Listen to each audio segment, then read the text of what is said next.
जय श्री कृष्ण दोस्तों, आज की वीडियो में हम आपको 101 महत्वपूर्ण विचार सुनाएंगे। भगवान कृष्ण के द्वारा दिया गया भगवद गीता का ज्ञान सबसे महत्वपूर्ण माना गया है।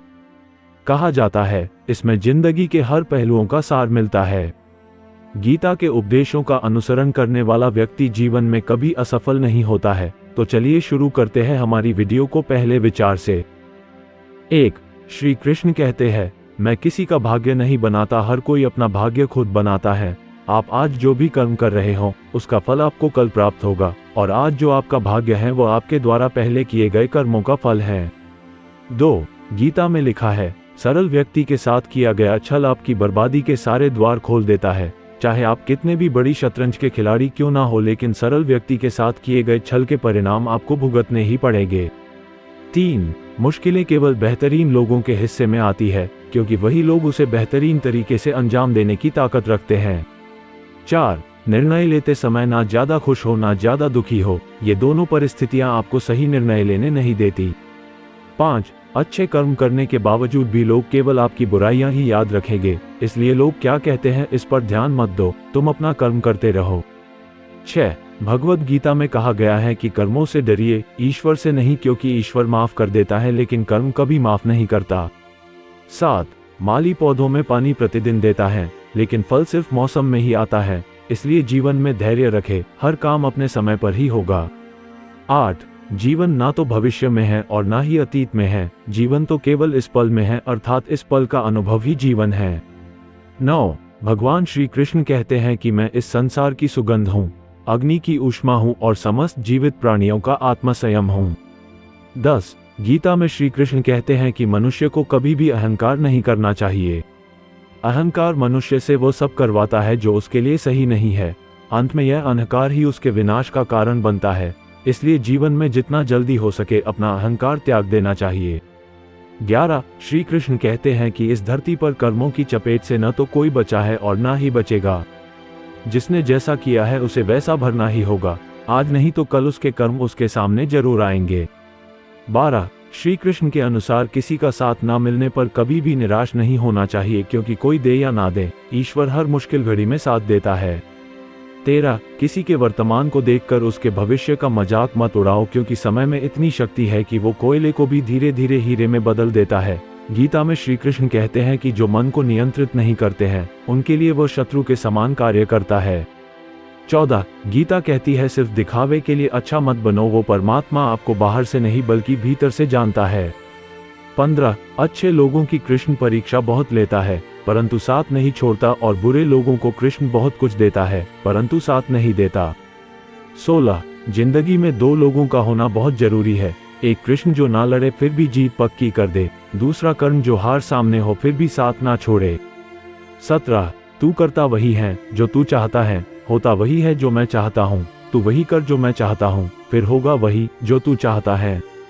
18. रो पड़े कृष्णा ने कहा, मैंने तो सबकी सुनता हूँ पर मेरा कौन सुनता है। इंसान गलत कार्य करते समय बाएं दाएं आगे पीछे चारों तरफ देखता है, बस ऊपर देखना भूल जाता है। 19. श्री कृष्ण कहते हैं कि जन्म लेने वाले के लिए मृत्यु उतनी ही निश्चित है जितना कि मृत होने वाले के लिए जन्म लेना, इसलिए जो अपरिहार्य है उस पर शोक मत करो। 20. भरोसा अगर खुद पर रखो तो ताकत बन जाती है और दूसरों पर रखो तो कमजोरी बन जाती है। आप कब सही थे इसे कोई याद नहीं रखता है, लेकिन तुम कब गलत थे इसे सब लोग याद रखते हैं। 21. मनुष्य कितना भी गोरा क्यों ना हो परंतु उसकी परछाई सदैव काली होती है। मैं श्रेष्ठ हूँ यह आत्मविश्वास है, लेकिन सिर्फ मैं ही श्रेष्ठ हूँ यह अहंकार है। 22. मैं सभी प्राणियों को समान रूप से देखता हूँ, ना कोई मुझे कम प्रिय है ना अधिक, लेकिन जो मेरी प्रेम पूर्वक आराधना करते हैं वो मेरे भीतर रहते हैं और मैं उनके जीवन में आता हूँ। 23. यदि आप किसी के साथ मित्रता नहीं कर सकते हैं तो उसके साथ शत्रुता भी नहीं करना चाहिए। 24. श्री कृष्ण जी कहते हैं, जिस व्यक्ति को आपकी कद्र नहीं उसके साथ खड़े रहने से अच्छा है आप अकेले रहे। 25. प्यार और तकदीर कभी साथ नहीं चलते, क्योंकि जो तकदीर में होते हैं उनसे कभी प्यार नहीं होता, और जिससे हमें प्यार हो जाता है वह तकदीर में नहीं होता। 26. श्री कृष्ण कहते हैं, मनुष्य को जीवन में श्रेष्ठ बनने का प्रयास अवश्य करना चाहिए परंतु जीवन में हमेशा उत्तम ही रहना चाहिए। 27. स्वार्थ से रिश्ते बनाने की कितनी भी कोशिश करें वो कभी नहीं बनते हैं और प्रेम से बने रिश्तों को कितना भी तोड़ने की कोशिश करें, वो कभी नहीं टूटते। 28 हर किसी के अंदर अपनी ताकत और अपनी कमजोरी होती है। मछली जंगल में नहीं दौड़ सकती और शेर पानी में राजा नहीं बन सकता, इसलिए अहमियत सभी को देनी चाहिए। 29 श्री कृष्ण कहते हैं, एक बार माफ करके अच्छे बन जाओ, पर दोबारा उसी इंसान पर भरोसा करके बेवकूफ कभी न बनो। 30 हद से ज्यादा सीधा साधा होना भी ठीक नहीं, क्योंकि जंगल में सबसे पहले सीधे पेड़ों को काटा जाता है। 31 अच्छी किस्मत के लोग थोड़ा भी बुरा होने पर भगवान को कोसते हैं, और बुरी किस्मत के लोग थोड़ा भी अच्छा होने भगवान का स्मरण और धन्यवाद करते हैं। 32 जिंदगी के इस रण में खुद ही कृष्ण और खुद ही अर्जुन बनना पड़ता है, रोज अपना ही सारथी बनकर जीवन की महाभारत को लड़ना पड़ता है। 33 क्या सदा मौन रहना उचित है? नहीं, इतिहास साक्षी है, संसार में अधिक विपदाएं इसलिए आई क्योंकि समय पड़ने पर मनुष्य उसका विरोध नहीं कर पाया। 34 ये सच बात है कि भूल करके इंसान कुछ सीखता है, परंतु इसका यह मतलब नहीं कि वह जीवन भर भूल करता रहे और कहे कि हम सीख रहे हैं। 35 जो बदला जा सके उसे बदलिए, जो बदला ना जा सके उसे स्वीकारिए, और जो स्वीकारा ना जा सके उससे दूर हो जाए, लेकिन खुद को खुश रखिए, वह भी एक बड़ी जिम्मेदारी है। 36 हमारी आस्था की परीक्षा तब होती है जब हम जो चाहे वो न मिले और फिर भी हमारे दिल से प्रभु के लिए शुक्रिया ही निकले। 37 इच्छा पूरी नहीं होती तो क्रोध बढ़ता है, और इच्छा पूरी होती है तो लोभ बढ़ता है, इसलिए जीवन की हर स्थिति में धैर्य बनाए रखना। 38 जीवन में जब भी आपको कठिनाइयां आए तब याद रखें कि मैं हमेशा आपके साथ हूं। अपने धर्म का पालन करें और निष्काम कर्म करते रहें। 39 मनुष्य को अपने कर्मों का फल ईश्वर पर छोड़ देना चाहिए और केवल कर्म करते जाना चाहिए, यही सच्चा धर्म है। 40 सत्य और अहिंसा के मार्ग पर चलने वाला ही सच्चे अर्थों में वीर होता है, इन्हें अपनाकर जीवन को सार्थक बनाएं। 41 जीवन एक यात्रा है और हर कठिनाई एक सबक, इन सबको सीखते हुए आगे बढ़ें और अपने आत्मा को साधें। 42 प्रेम ही सबसे बड़ी शक्ति है, जहाँ प्रेम है वहाँ भय कैसा? अपने हृदय को प्रेम से भर दो, फिर देखो जीवन का सौंदर्य। 43 जैसे समय चक्र निरंतर चलता है वैसे ही जीवन में उतार चढ़ाव आते हैं, समय के साथ धैर्य और संयम रखकर कार्य करो, सफलता अवश्य मिलेगी। 44 मन की शांति के लिए ध्यान जरूरी है, अपने आप को जानो, आत्मा की गहराइयों में उतरो, आत्म साक्षात्कार से ही जीवन के सच्चे अर्थ का बोध होता है। 45 हर व्यक्ति का अपना धर्म होता है जो उसके स्वभाव से जुड़ा होता है, अपने स्वधर्म को पहचानो और उसके अनुसार कर्म करो। जब हम अपने स्वाभाविक कर्म को अंजाम देते हैं तब हमारी आत्मा को सच्चा संतोष मिलता है। स्वधर्म का पालन करने से हमारे कर्म न केवल सहज होते हैं बल्कि उनमें दिव्यता और उच्चता का भाव भी आता है। 46 जीवन के संघर्ष हमें मजबूत बनाते हैं, जैसे कठिन परिस्थितियों में हीरा अपना असली रूप प्राप्त करता है, वैसे ही मानव जीवन में संघर्षों से गुजरना हमें अधिक शक्तिशाली और ज्ञानी बनाता है। संघर्ष हमें जीवन के वास्तविक अर्थ को समझने का अवसर देते हैं और हमारी आत्मा को परिमार्जित करते हैं। 47 जीवन में विश्वास और समर्पण का बहुत महत्व है, जब हम पूर्ण विश्वास के साथ ईश्वर में समर्पण करते हैं तो ईश्वर हमारे जीवन की नैया को सही दिशा में ले जाते हैं। ये समर्पण हमें चिंताओं से मुक्त करता है और जीवन के हर पल को सहजता से जीने की शक्ति देता है। 48 आत्मनिरीक्षण हमें अपने भीतर की यात्रा करने का अवसर देता है, जब हम अपने अंदर झांकते हैं और अपनी कमजोरियों और ताकतों को पहचानते हैं तब हम एक सच्चे व्यक्तित्व के रूप में विकसित होते हैं। आत्मनिरीक्षण से हमें अपने जीवन की दिशा सुधारने और अपने लक्ष्यों की ओर अधिक कुशलता से बढ़ने में मदद मिलती है। 49 जीवन में एक सच्चे गुरु का होना अत्यंत महत्वपूर्ण है। गुरु वो प्रकाश स्तंभ हैं जो हमें अज्ञानता के अंधकार से निकालकर ज्ञान की ओर ले जाते हैं। एक सच्चे गुरु हमें न केवल सही दिशा दिखाते हैं बल्कि हमें अपने आत्मा की गहराइयों से परिचित करवाते हैं। 50 किसी भी क्षेत्र में सफलता प्राप्त करने के लिए लगन और समर्पण अत्यंत आवश्यक है। जब हम अपने कार्य में पूर्ण रूप से समर्पित होते हैं और उसे पूरी लगन से करते हैं तब सफलता निश्चित है। समर्पण और लगन हमें उन ऊंचाइयों तक ले जा सकते हैं जहां पहुंचना हमने कल्पना भी नहीं की हो। 51 विफलता सफलता की ओर एक कदम है, बशर्ते हम उससे सीखें। हर विफलता हमें कुछ न कुछ सिखाती है और यदि हम उन सीखों को अपने जीवन में लागू करें तो विफलता हमें सफलता की ओर ले जा सकती है। इसलिए विफलताओं से न घबराएं और न ही हार मानें, बल्कि उनसे सीखें और आगे बढ़ें। 52 जीवन निरंतर परिवर्तनशील है और इस परिवर्तन को स्वीकार करना ही विवेक है। जब हम परिवर्तन को स्वीकार करते हैं और उसके अनुसार अपने आप को ढाल लेते हैं, तब हम सच्चे अर्थ में जीवन की गति को समझ पाते हैं। परिवर्तन ही विकास का मार्ग है और इसे गले लगाने में ही बुद्धिमत्ता है। 53वां विचार सुनने से पहले हमारा चैनल सब्सक्राइब कर ले, हम ऐसी ही वीडियो लाते रहते हैं। 54 जब एक व्यक्ति सभी इच्छाओं को छोड़ देता है और अपने आत्मा में ही संतुष्ट होता है, तो वह स्थितप्रज्ञ कहलाता है। यह अवस्था मानसिक शांति और आत्मा संतुष्टि की अवस्था है, जो हमें जीवन की चुनौतियों में स्थिर और दृढ़ बनाती है। 55 आत्मा न कभी जन्म लेती है, न कभी मरती है, यह न तो कभी बनी है और न ही कभी बनेगी। यह अजन्मा, नित्य, शाश्वत और पुराना है। शरीर के मरने पर भी यह नहीं मरती। इससे हमें जीवन और मृत्यु के प्रति एक व्यापक दृष्टिकोण मिलता है, जो हमें मृत्यु के भय से मुक्त करता है। 56 जो व्यक्ति बाहरी क्रियाओं को रोककर केवल मन से इंद्रियों के विषयों का चिंतन करता है, वह भ्रमित आत्मा है और उसका आचरण मिथ्या है। ये हमें सिखाता है कि केवल बाह्य नियंत्रण पर्याप्त नहीं है, मानसिक नियंत्रण और आंतरिक शांति की भी आवश्यकता है। 57 अविनाशी आत्मा भगवान कृष्ण अर्जुन को समझाते हैं कि जीवन और मृत्यु का चक्र केवल शरीर का है, आत्मा इससे परे है। आत्मा न तो जन्म लेती है और न ही मरती है, यह अजर, अमर और अविनाशी है। यह विचार हमें मृत्यु के भय से मुक्त करता है और जीवन में गहरी समझ और उद्देश्य प्रदान करता है। 58 कर्मयोग यह विचार हमें बिना फल की इच्छा के कर्म करने की शिक्षा देता है। भगवान कृष्ण कहते हैं कि हमें अपने कर्मों के प्रति समर्पित होना चाहिए, लेकिन उनके परिणामों से आसक्ति नहीं रखनी चाहिए। ये सिखाता है कि कर्म करना हमारा धर्म है और फल की चिंता किए बिना हमें अपने दायित्वों को पूरा करना चाहिए।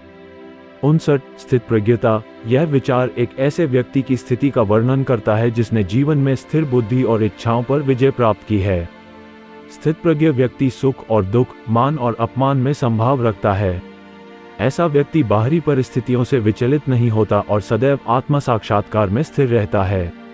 अगर आप यहाँ तक ये वीडियो देख रहे हैं तो आप सच में एक कर्मयोगी है। 60 अतीत और भविष्य की चिंता न करना यह विचार हमें वर्तमान क्षण में जीने की महत्वता सिखाता है। भगवान कृष्ण के अनुसार अतीत पर पछतावा और भविष्य की चिंता व्यर्थ है। हमें अपनी ऊर्जा और ध्यान को वर्तमान कर्मों पर केंद्रित करना चाहिए, जो हमारे नियंत्रण में है। 61 संभाव इस विचार में जीवन की परिस्थितियों के प्रति एक समान भाव रखने की शिक्षा दी गई है। भगवान कृष्ण कहते हैं कि सुख दुख, लाभ हानि, जीत हार में समान भाव रखने वाला व्यक्ति ही वास्तव में स्थिर और संतुलित जीवन जीता है। ये हमें जीवन की उतार चढ़ाव का सामना करने की क्षमता प्रदान करता है। 62 इंद्रियों पर नियंत्रण भगवान कृष्ण इंद्रियों के संयम और नियंत्रण की महत्वता पर बल देते हैं। इंद्रियों के अनियंत्रित होने से मन विचलित होता है और यह अज्ञानता, अभिलाषा और अंततः दुख का कारण बनता है। इंद्रियों को नियंत्रित करके एक व्यक्ति आंतरिक शांति और स्थिरता प्राप्त कर सकता है। 63 दुख से मुक्ति भगवान कृष्ण ये समझाते हैं कि जीवन के दुखों से मुक्ति पाने का मार्ग आत्मज्ञान में निहित है। जब व्यक्ति यह समझ जाता है कि वास्तविक स्वरूप आत्मा है, जो कभी नष्ट नहीं होती, तब वह सांसारिक दुखों से परे हो जाता है। 64 धर्म की प्राथमिकता अर्जुन के मन में युद्ध करने के प्रति द्विविधा थी, लेकिन भगवान कृष्ण ने उसे समझाया कि धर्म का पालन करना और सही कार्य करना प्राथमिक है। क्षत्रिय के रूप में अर्जुन का धर्म था न्याय के लिए युद्ध करना, भले ही इसका मतलब अपनों का सामना करना हो। ये हमें धर्म और नैतिकता के पथ पर चलने की प्रेरणा देता है, भले ही इसके लिए कठिन निर्णय लेने पड़े। 65 शरीर का परिवर्तन कृष्ण इस बात पर प्रकाश डालते हैं कि जिस प्रकार व्यक्ति बचपन, युवावस्था और वृद्धावस्था में शरीर के परिवर्तन का अनुभव करता है, वैसे ही मृत्यु के बाद आत्मा नए शरीर को प्राप्त करती है। यह विचार जीवन और मृत्यु के प्रति हमारे डर को कम करता है और हमें आत्मा की अमरता के प्रति आश्वस्त करता है। 66 मन का नियंत्रण मन की अस्थिरता योग के मार्ग में एक प्रमुख बाधा है। भगवान कृष्ण बताते हैं कि मन को वश में करना कठिन है, परंतु निरंतर अभ्यास और वैराग्य के द्वारा इसे संभव किया जा सकता है। मन को नियंत्रित करने से योगी अपने आत्मा लक्ष्य की ओर अग्रसर होता है, जिससे आंतरिक शांति और स्थिरता प्राप्त होती है। 67 ध्यान का फल ध्यान के द्वारा योगी आत्मज्ञान की उच्च अवस्था तक पहुंचता है। इस ज्ञान के प्राप्त होने पर योगी को अपनी आत्मा और परमात्मा के बीच के भेद का बोध होता है और वो परम शांति की अनुभूति करता है। ये शांति संसारिक सुखों से अतिरिक्त है और आत्मिक संतुष्टि प्रदान करती है। 68 अहंकार एक ऐसी मानसिक अवस्था है जिसमें व्यक्ति अपने आप को शरीर, मन और बुद्धि के साथ पहचानता है और सोचता है कि वह इनसे भिन्न नहीं है। यह व्यक्ति को भौतिक वस्तुओं, विचारों और भावनाओं से गहराई से जोड़ देता है, जिससे वो आत्मा की असली प्रकृति को भूल जाता है। 69 ठंड या गर्मी, सुख या दर्द का अनुभव करें। ये अनुभव क्षणभंगुर हैं, वे आते हैं और जाते हैं, उन्हें धैर्यपूर्वक सहन करें। 70 तुम्हें जो कुछ करना है वह करो, लेकिन अहंकार से नहीं, वासना से नहीं, ईर्ष्या से नहीं, बल्कि प्रेम, करुणा, विनम्रता और भक्ति के साथ। 71 जिसने अपने मन पर विजय प्राप्त कर ली है, उसके लिए मन सबसे अच्छा दोस्त है, लेकिन जो ऐसा करने में विफल रहा है, उसके लिए मन सबसे बड़ा दुश्मन है। 72 खुशी मन की एक अवस्था है जिसका बाहरी दुनिया से कोई लेना देना नहीं है।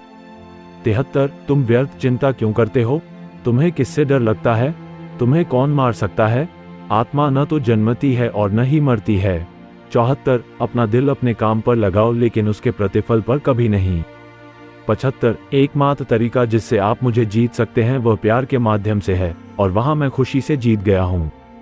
76 जब कोई व्यक्ति दूसरों के सुखों और दुखों पर इस तरह प्रतिक्रिया करता है जैसे कि वे उसके अपने हों, तो उसने उच्चतम आध्यात्मिक मिलन प्राप्त कर लिया है। 77 सभी प्रकार के हथियारों में समय सर्वोपरि है, क्योंकि समय हर चीज को मार देता है।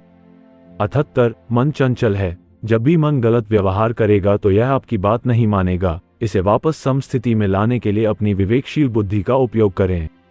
79 क्रोध से भ्रम पैदा होता है, भ्रम से बुद्धि व्यग्र होती है, जब बुद्धि व्यग्र होती है तब तर्क नष्ट हो जाता है, जब तर्क नष्ट होता है तब व्यक्ति का पतन हो जाता है। 80 मैं धरती की मधुर सुगंध हूँ, मैं अग्नि की ऊष्मा हूँ, सभी जीवित प्राणियों का जीवन और सन्यासियों का आत्मसंयम भी मैं ही हूँ।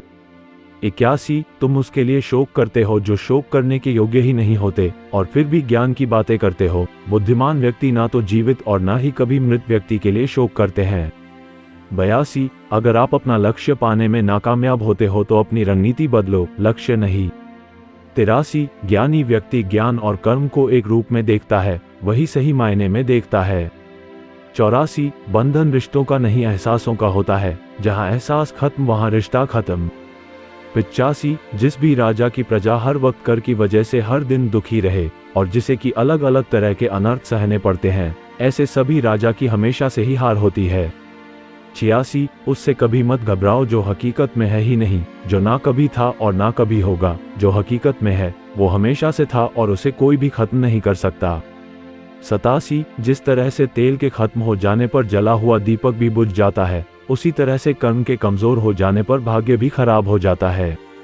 88 जिस तरह से सूखी पड़ी लकड़ी के साथ मिली होने पर गीली लकड़ी भी आग से जल जाती है, ठीक वैसे ही गलत लोगों के साथ अपना संबंध बनाने से सज्जन लोग भी एक न एक दिन दुख जरूर भोगते हैं। 89 सिर्फ मन ही वो होता है जो किसी को भी आपका दोस्त और दुश्मन बना सकता है। 90 सच्चा धर्म हमारे लिए यही है कि जिन भी बातों को व्यक्ति अपने लिए अच्छा नहीं समझता उसको फिर वही सब कभी दूसरों के लिए भी नहीं करना चाहिए। 91 कभी भी किसी का भी सहारा लिए बिना कोई ऊंचा नहीं चढ़ सकता, इसीलिए सबको हमेशा किसी प्रधान सहारे का ही सहारा लेना चाहिए। 92 अपनी महानता के लिए आप चाहे कितने ही तरीके आजमा लें, मगर मेहनत के बिना इस दुनिया में सब कुछ सादा है। 93 जीत की इच्छा रखने वाले शूरवीर अपनी ताकत और पराक्रम से वैसी जीत हासिल नहीं कर सकते जैसी कि वे सत्य, सज्जनता, धर्म और उत्साह से प्राप्त करते हैं। 94 उदासी में जिसका मन दुखी नहीं होता, सुखों में जिसकी आसक्ति नहीं होती और जो राग, डर व गुस्से से रहित होता है, वही स्थिर बुद्धि का होता है।